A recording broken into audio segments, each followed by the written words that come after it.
and we're going to look at the concept of the Baphomet. We begin with none other than Aleister Crowley, the famous Satanist. This is an image of his website, the Grand Lodge, Ordo Templi Orientis. It has its roots in Freemasonry and secret societies and the mystery religions, which is essentially Luciferian doctrine. We have his logo that you saw earlier, and I just wanted to show you this image is on his website so that I can explain that this same image that is gotten here is not photoshopped to include this, what I'm going to show you. So we have here these images, and this is the name of Baphomet, B-A-P-H-O-M-E-T, and you see this sign here, which is a triple cross, and this is a little bit adorned with the serifs on the edge of the cross, so you can understand that that is the sigil of Baphomet, the symbol of Baphomet. The other things that he's handwritten here. He is a Freemason, so you can see he is an older man. He's more decorated as a Freemason. One thing to note here is this is a Maltese cross, and we're going to see that in part 2. Understand what that is fully, maybe even in the end of this section, part 1.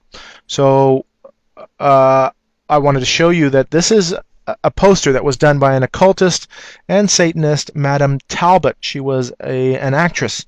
And when Aleister Crowley died, she made this poster for him, and it's riddled with all of this satanic symbolism. And one in particular I want to show you is the Baphomet. So you see this handwritten, or not handwritten, but stylized Baphomet, and you see this being here. This is the goat head. It has a Luciferian torch of enlightenment. It is an angelic being. It has female breasts and a male phallus, and the male phallus has serpents intertwining, i.e. like a DNA strand or a double helix. You have legs that are of the goat's legs. You also have this entity doing the as above, so below sign. As above, heaven, the male, below, female, and also this two-finger sign is the sign of the benediction. We'll see that in this series. You also have this moon here, and there's no moon below, but you'll see the moon below on this section. The white moon and that black moon, the dual symbology going on. So again, Baphomet, now you see the symbol of Baphomet here is this goat entity, angelic entity, and you see the symbol of Baphomet on both sides of this entity here. You also see other occult symbols. This is the eye of Horus or Lucifer with the down pointing triangle. I believe she did the down pointing to represent Earth because down pointing represents that. Ordo Templi Orientis with this crown, you see. This is riddled with occult symbols. Love is the law. There is no law beyond. Love under will, so self-will. Do what thou wilt. Okay, we have magic, mysticism. That's the New Age is all about that. You have 2 Egyptian obelisks. This is a testimony to what religion it is. The occult has the same idea, Alpha and Omega, going on. You see and so you see this counterfeit going on. I want you to understand the counterfeit concept going back on that. This is the up-facing pentagram and the down-facing pentagram. You see all of this. You see the elements here that we saw in the pentagram as well by Aleister Crowley. 666 here, and then you see what looks like 418, but this is actually the down-facing yoni symbol, which is a female part. And I don't know too much about this other than I believe it's part of the writing, and it's some type of a number going on. You see the 7-pointed star here.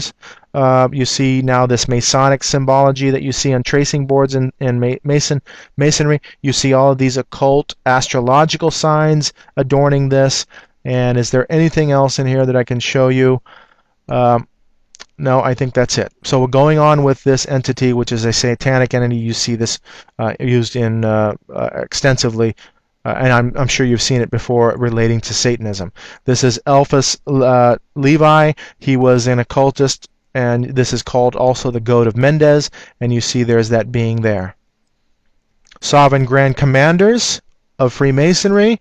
Here's the Sovereign Grand Commander of the Supreme Council of the 33rd degree, and this is in Washington, D.C., is the head of Freemasonry in this country, in this jurisdiction. You can see they wear the sigil or the symbol of Baphomet at the top and the head and the cap.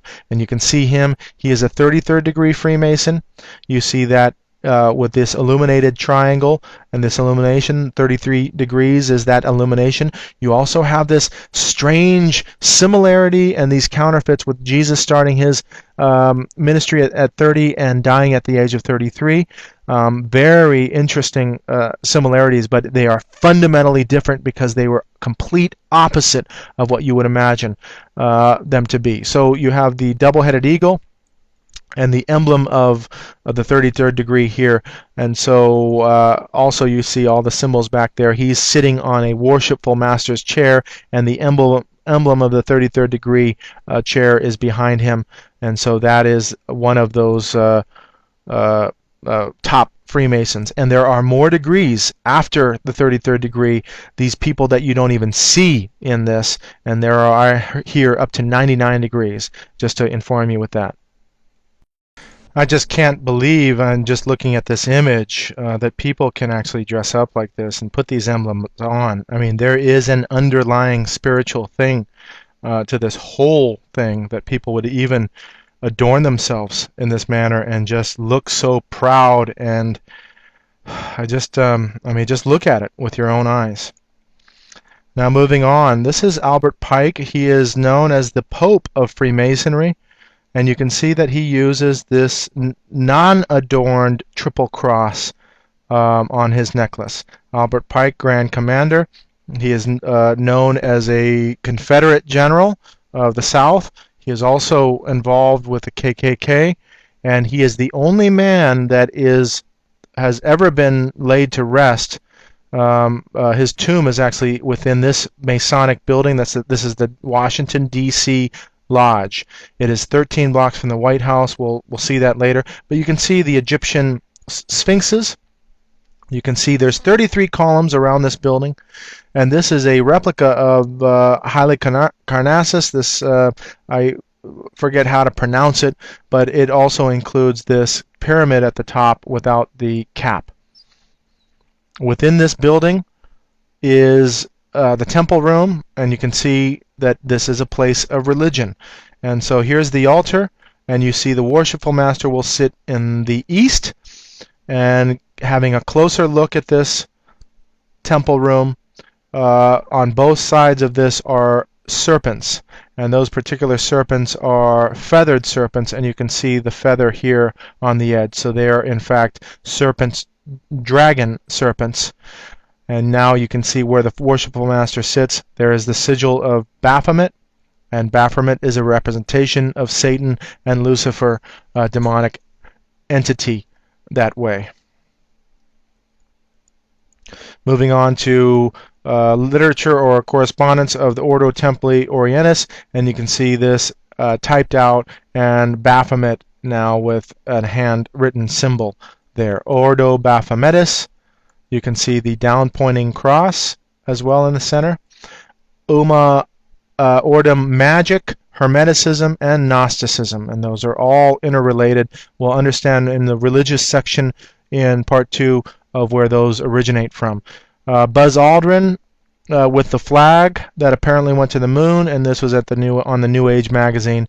And here's the flag in its presentation, and this is the flag here with the sigil of Baphomet. Here's the double-headed eagle with that crown and that 33-degree emblem, and the square and compass of Freemasonry with that G, the generative principle there, and their concept of dualism in that fashion. And now you can see cartoons are showing this sigil of Baphomet.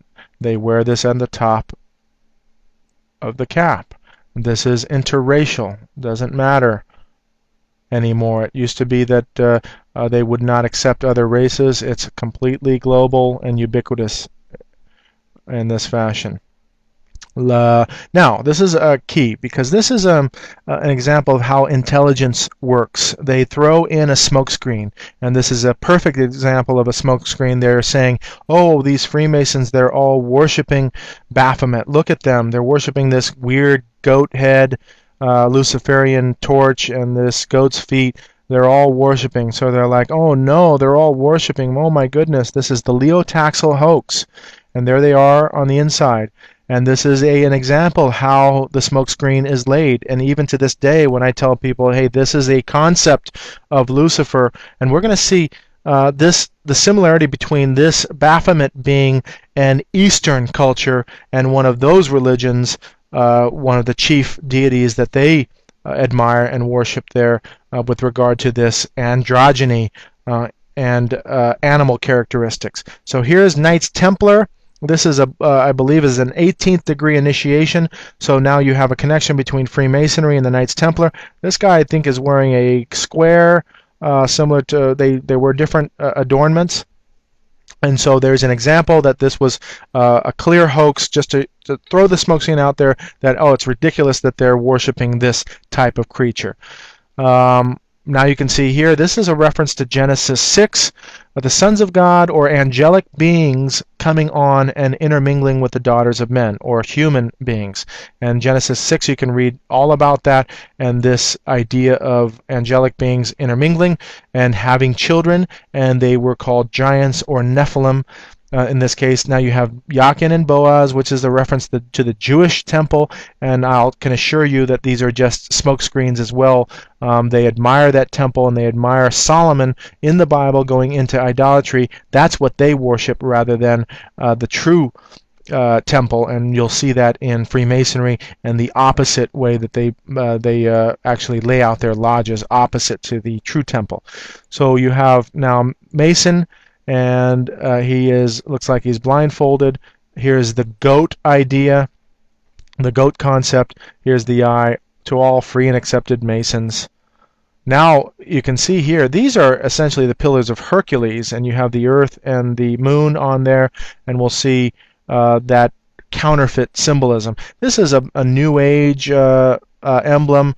I'm not sure where it comes from, I forget, but you see Ordo Templi Orientis, and you see now some type of a creature. I don't know if that's even a goat, but the same similarities of androgyny, female breasts, angelic. You have these symbols around. INR, INRI, and I don't know, there's something cryptic about that. We see that in Catholicism on the top of the cross, but then we have the sun discs, winged sun discs of Egypt, unicorns, and all of this occult imagery.